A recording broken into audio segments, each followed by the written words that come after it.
The National Broadcasting Company presents The Adventures of Sam Spade, Detective.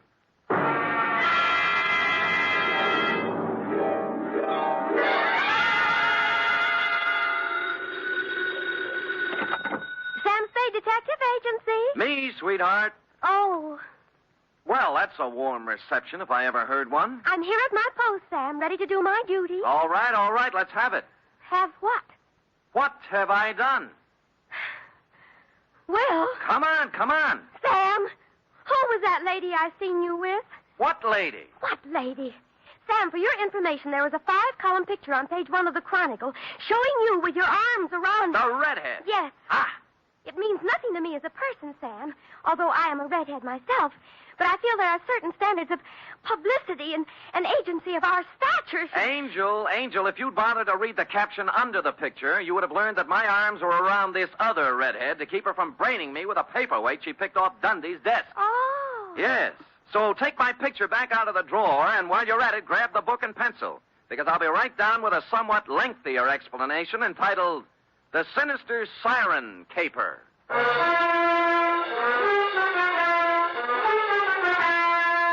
Transcribed for NBC, William Spear, radio's outstanding producer-director of mystery and crime drama, brings you the greatest private detective of them all in The Adventures of Sam Spade.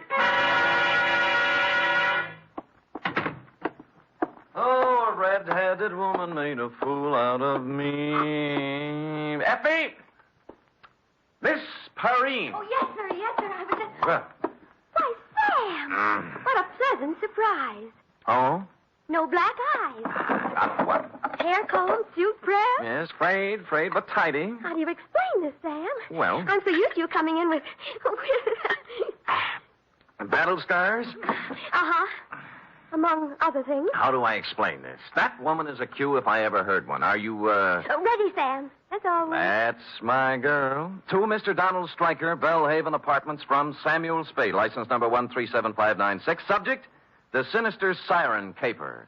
Dear Donald, business was terrible, and I blame the weather. Sitting in my office with my feet on the radiator and the paper on my lap, looking out on the 48th consecutive day of rain, I was seriously contemplating moving my place of business to a warmer clime where people could get out in the sunshine and into trouble. The only item of possible interest in the paper was the story of the escape of one Artie the actor, a convicted bank robber who apparently didn't much care whether or not it was raining when he busted out of the city jail. I had reached the part about some good friend and true smuggling Artie a set of keys when something prompted me to look up. And that, Mr. Stryker, is how I found you. Mr. Spade? Yes, sir? I am Donald O. Stryker. Mm-hmm. Stryker. The O stands for Oglethorpe, my mother's maiden name. Oh, well, that's nice. Sit down, Mr. Stryker. Thanks. Whew. Well, now what can I do for you? Mr. Spade, the Strykers, as you may or may not know, are an ancient and honorable family dating back to pre-Elizabeth England, with the possible exception of one southern number who is said to have once nodded by mistake to Jesse James. Mm-hmm. No Stryker has run afoul of the law. Well, good for you. One and all, we have kept our skirts clean, one and all. That is why I am utterly at a loss to explain the situation in which I find myself. And just what situation is that? A quasi-reliable source has informed me that I am a marked man. Quasi? Yes. Why don't you begin at the beginning, Mr. Stryker? The beginning, Mr. Spade, is only 2 minutes from the ending. Oh? Yes, it happened last night. I was sitting home with a book of Plato's dialogues when the bell rang most energetically. Mm-hmm. It proved to be a man named Strutt. George P. Strutt. S-T-R-U-T-T. 2 T's. A wild-haired, wild-eyed individual he was, Mr. Spade. Yes. Stryker, he says. Donald O. Stryker. Hmm? Well, I'd hardly nodded when he grabbed me by the necktie. Ha, he said, just like that. Ha? Ha. Mr. Stryker, ha. I'm in time, then. You can still save yourself. And he shoved this at me. Oh, what's that? A picture of a girl, a young and rather pretty girl, out from a newspaper. Oh, yes. No name or identification. Beware this girl, Stryker, he said. Beware the siren song she sings. Stryker, he said, and he cinched up even harder on my necktie. Yes? Stryker, you are number 6. I am 5, and 4 are doomed before us. Beware, Stryker, beware this girl, this sinister red-haired harpy, this handmaiden of the Dark Angel. Well, that's quite a speech. A curtain speech, Mr. Spade. For with that, he let go my necktie and ran off down the hall. Somehow after that, Plato didn't seem quite the same. Yes, I see what you mean. Do you know this girl? Never saw her before in my life. Or Strut either? No. Mm-hmm. Mr. Stryker, I don't want to talk myself out of a job, but you don't need a private detective. Now, this is probably some harmless chap who walked out of one of the local sanitariums and took to ringing doorbell. But that's just it. He isn't, Mr. Spade. Huh? I did some telephoning this morning. Yes? He has a quasi-successful cigar stand downtown and an apartment on Leavenworth Street. His name is right next to mine in the telephone book. I must get to the bottom of this, Mr. Spade. Here's $50. Well, Mr. Stryker... Are you completely skeptical? No, just quasi.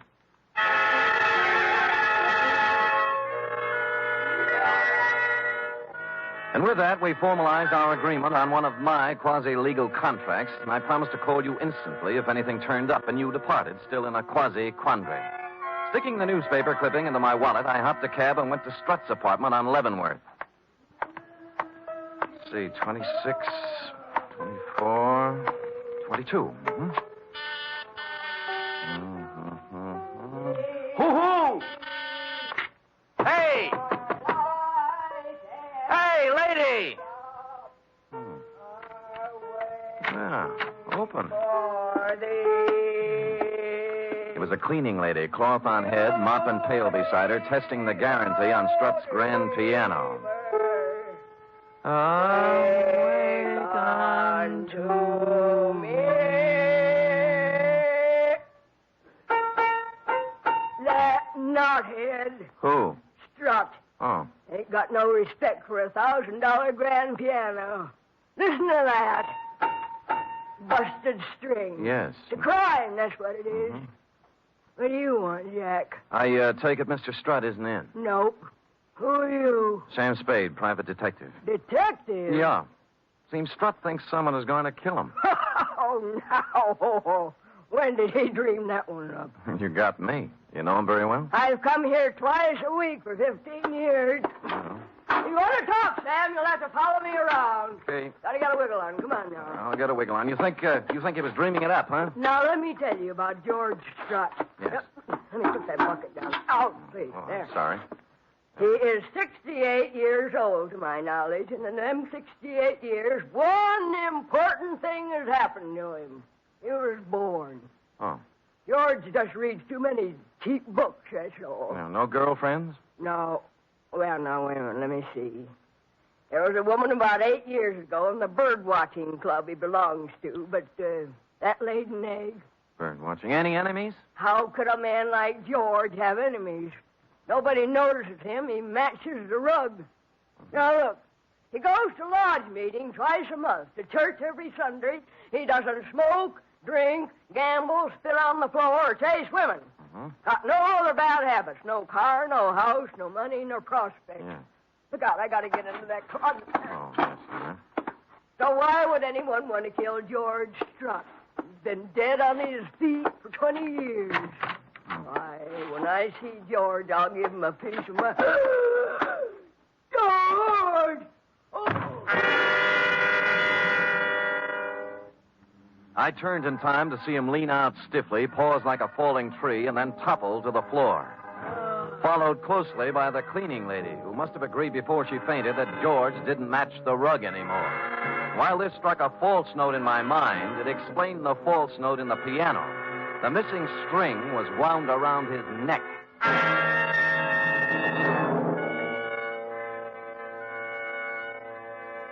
I dragged her into the bedroom and managed to get her onto the bed by making 2 trips. Then I called homicide. The next order of business, per our agreement, was to call you, Stryker. So I got Strut's telephone book, found he'd marked the page with your number on it with a slip of paper, which turned out to be the receipt for rent paid on a safe deposit box at the Golden Gate Bank. Now, this didn't seem especially important at the moment, but something else did. He'd made a circle around a group of 6 names in the phone book, marking each one with a check. Strubble, Strudwick, Strum, Strutherton, Strut, and Striker. I postponed calling you for the moment and dialed the number just above Struts. Strutherton, Harvey J., 156 Santa Ana Avenue, St. Francis Wood. Yes? Is Mr. Strutherton in, please? No. Mr. Strutherton isn't in. This is his wife. My name is Spade, Mrs. Strutherton. I'm a private detective. I don't want to alarm you, but... Alarm me? Do you happen to know if your husband has received any threats recently? Why, not that I know of. Any contact with a strange young woman about 30, red hair? Why are you asking me this? Well, I'd rather not say until I know more about it. What about the girl? Yes. Yes, he did meet a girl like that. Oh, when? She came to the door one night about a week ago. She said her car was stalled down the street a ways. Harvey went out to help her. They were gone about a half hour, and then he came back. Well, did he tell you anything about it? No. Just that he'd gotten her started. Uh-huh. Is he a mechanic, or... He was a lawyer. Was? Harvey is dead, Mr. Spade. His car crashed through a rail on the Skyline Boulevard night before last. Burned. I just been to San Mateo to identify the body.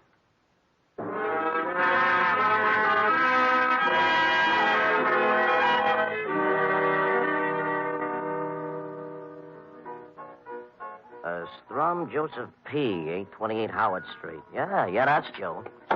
There's your beer. Thanks. You know Joe pretty well? I might not. Why?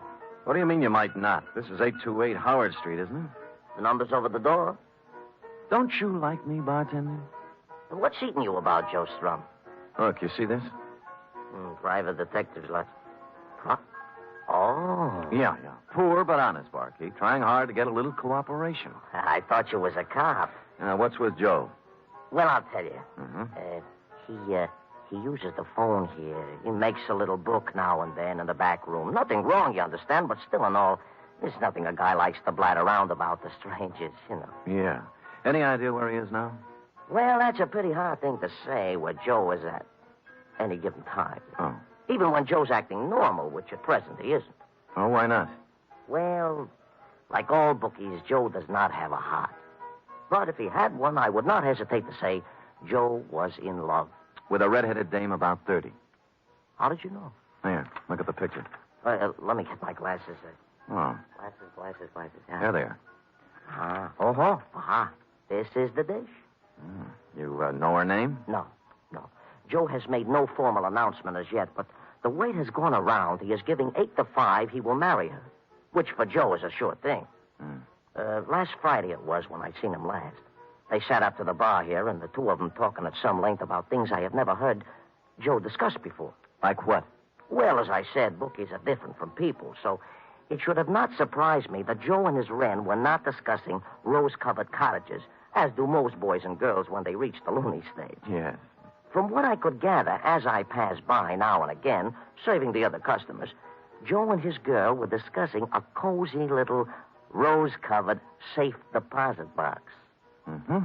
And you haven't seen either of them since last Friday, huh? No, I have. Be right with you. Yeah. Cloverleaf buffet, Charlie talking. Huh? Mm-hmm. Yeah. What? You don't say. When? This morning, huh? Yeah, sure, I will. Thanks for calling. Goodbye. Hey, you wouldn't know a bookie who might be casting about for a phone, would you, pal? What happened to Joe? Body washed ashore on Baker's Beach this morning. That was the morgue.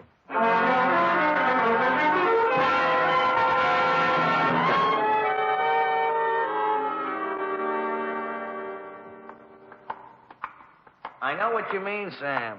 Marks, abrasions, contusions, indications of foul play. That's right, Maxie. Did you see the police surgeon's report? Yeah. Shot of dope and shoved into the briny. Person or persons unknown. Well, pretty hard to do by yourself, huh, Sam? Yeah. Oh, you wish to look on Joe Strum, I take it. Yeah. This it? Yeah, let's see. Yeah. Oh, no. This is the wrong one. This is Strudwick. Wait a minute. Strudwick. Anthony P. Are you known, Sam? Yeah. 28 Genoa Place, Bayview 72118. Nice-looking boy, they said. Friend of yours, huh? No. Huh? Well, then how did you... Brand new league I'm in, Maxie. We call the shots ahead of time. Now, what about Strudwick? Old artist. Lived on Telegraph Hill. Got drunk 3 nights ago. Walked out his studio window on the 4th floor. All alone at the time. Well, if anyone offers you odds on that, grab it. See you later, Maxie. Yeah, but ain't you going to look on Joe Strum? No. Well, it's up to you, Sam. So long, Strudwick.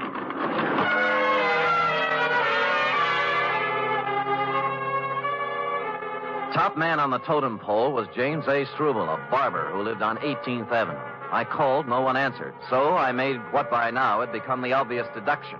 I went to headquarters and checked the homicide reports, likewise the accident files and the traffic detail. Surprise! No James A. Struble. So I switched abruptly from the S's to the D's and called on dear, patient, understanding Lieutenant Dundee. Who's going off half-cocked? You! If you weren't such an idiot, you'd see what I'm talking about. No, listen, Sam, I'm no green pea. I've been kicking around homicide for 30 years. Long enough to know you gotta have a motive to build up a case. Yes. How can you stand there and tell me a red-headed dame opens a phone book, draws a ring around 6 names, and then runs out quick and knocks them off? I didn't say that. Ah? And why do you want me to put out a general pickup on James A. Struble? Because if he isn't dead right now, he will be. Oh, the dame? Dundee, no dame could strangle a 6-foot man like Strut with a piano wire. She's working with someone.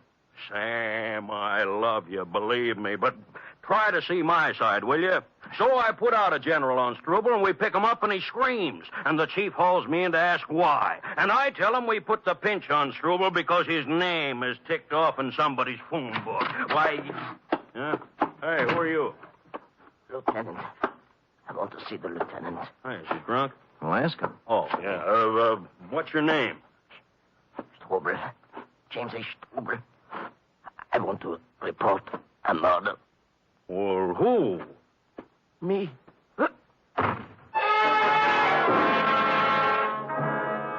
That's the last we got out of him. 10 seconds after he hit the floor, he was dead. A .38 slug had taken him just under the left shoulder blade, and instinctively, Dundee grasped the point. A squad car was dispatched to your office, Mr. Stryker, to pick you up and stow you safely in the poke when I checked out.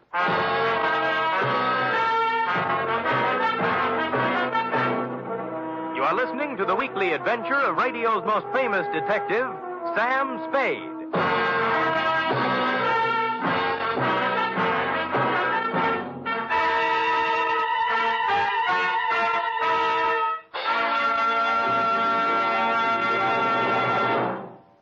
Three chimes mean good times on NBC.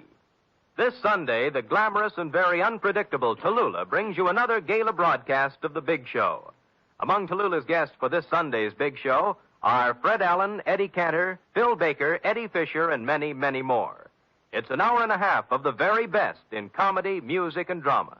Every Sunday, it's The Big Show on NBC. For drama this Sunday, Theater Guild on the Air presents the heartwarming play Jeannie, starring Barry Sullivan and Margaret Phillips.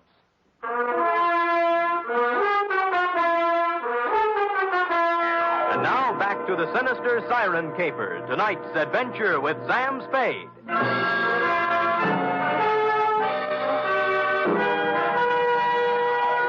The next move looked like a tedious one. To take the clipped-out picture of the redhead and try to identify her by matching it up in the files of one of the town's 4 newspapers. I'd gone a half a block when someone saved me the trouble. Sam!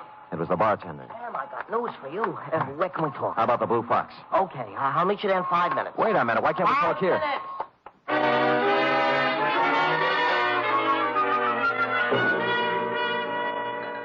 Cheers.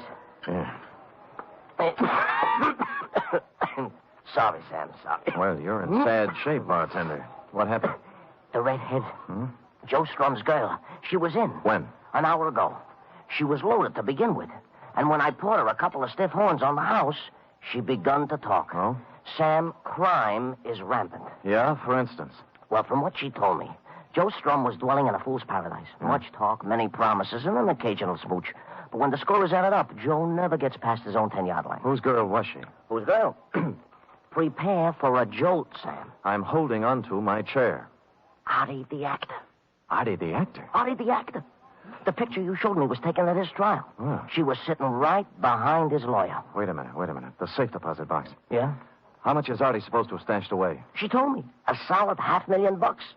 Now, numerous insurance officials and a hatful of private dicks are openly curious as to what happened to the dough. Yeah. And the ranks of the curious have just been joined by Artie himself since he busted out of the jug. No dough? The cupboard is bare. Why'd he take the box out in Joe's name? She says Artie's a whimsical type guy. Whimsical. You know what he does? What? He flips the phone book open when they pull into town with the dough and picks himself 5 names in 5 banks. 6 names, you mean? No, 5, she says. Well, Stryker was in. Huh? Never mind. So Artie figured with the money in 5 different legitimate names, it couldn't be traced to him if he got tapped, huh? Which he does get. Tapped. And convicted besides. Now, the dish looks upon Artie as in the deep freeze and hustles around to each of the 5 guys with a proposition. So? Artie becomes wise to this and takes them up in order when he busts out. Cheers. Yeah.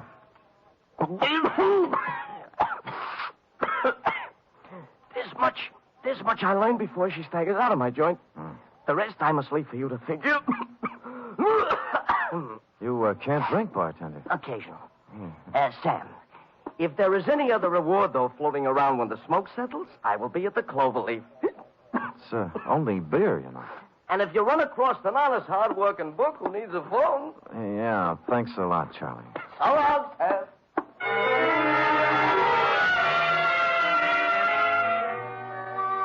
Charlie wiped the froth off his chin with a napkin and took off.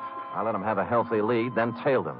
It was quite a tour, too. Into the morgue, across the street, out the Kearney Street door, then onto the California Street cable car and up Nob Hill to the Fairmont Hotel, where he hustled into a yellow cab number 462 and drove off. And waiting for him in the cab was the red-headed dame. There were no other cabs around to follow in, so I waited a half hour until he got back, waved a bill under the driver's nose, and climbed back on the merry-go-round. He let Charlie out at his own place, the Cloverleaf, and then driven downtown to a flea bag called the Shoreside Hotel on the Embarcadero, where he left the redhead. I woke up the desk clerk and shoved the redhead's picture under his nose. Let me see. Seems like... You recognize him? Sure. Clara Bow, the movie queen, ain't it? Gonna win anything? Look, friend, she was just here. Clara? The girl here. Oh, then she ain't Clara Bow? Right. She ain't Clara. She just drove up in a taxi. And... don't see her as good as I used to. You see, the glasses hurt my nose. Look, she just drove up in a taxi. Did you see her come in? No. I must have been dozing away. Yeah. I seen her come out, though. Huh? Yeah. Her and Mr. Walker checked out 15 minutes back. He was in 26 upstairs.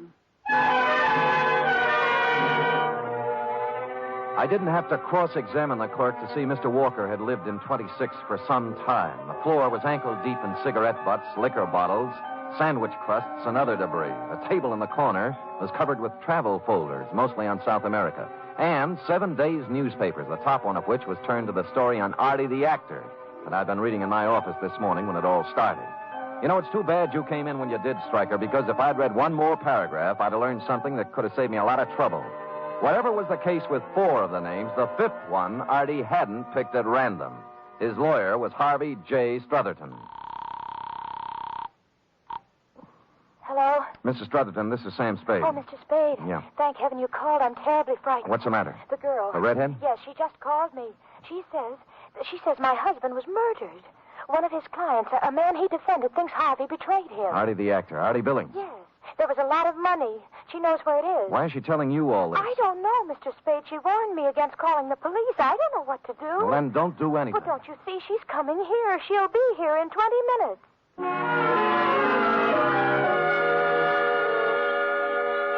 I made it in 15, left the cab a block away, and walked down Santa Ana Avenue to number 156.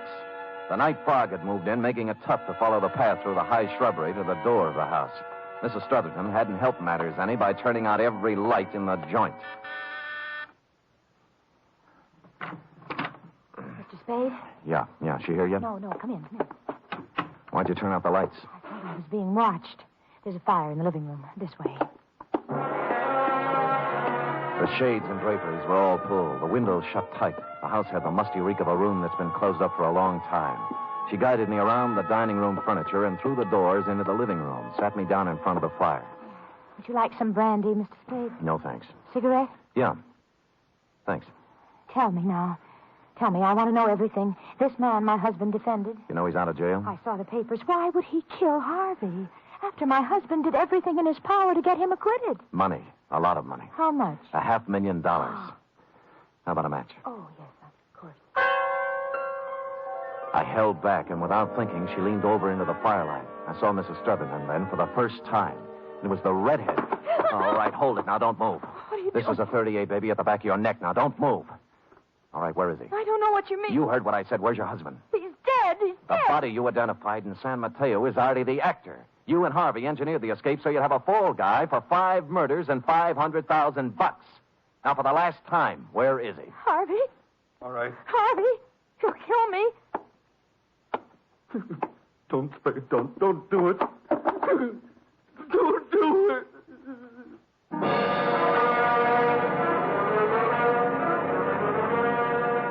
I didn't have to. A few months hence, the state of California will do it the legal way. It was a long ride round Robin Hood's barn, Stryker, but you wanted to get to the bottom of it, so there it is. Period.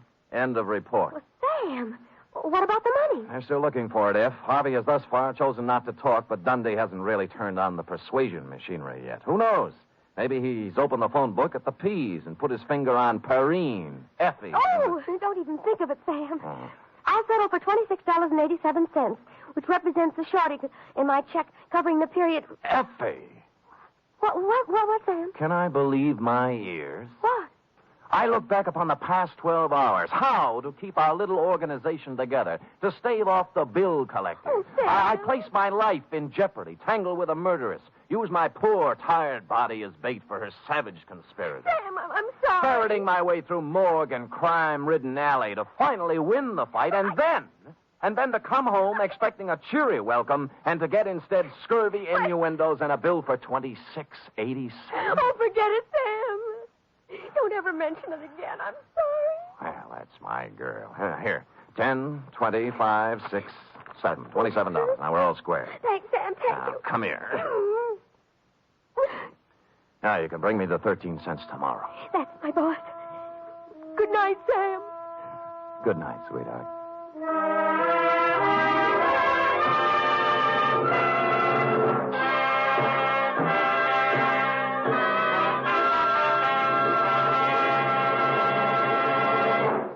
Three chimes mean good times on NBC.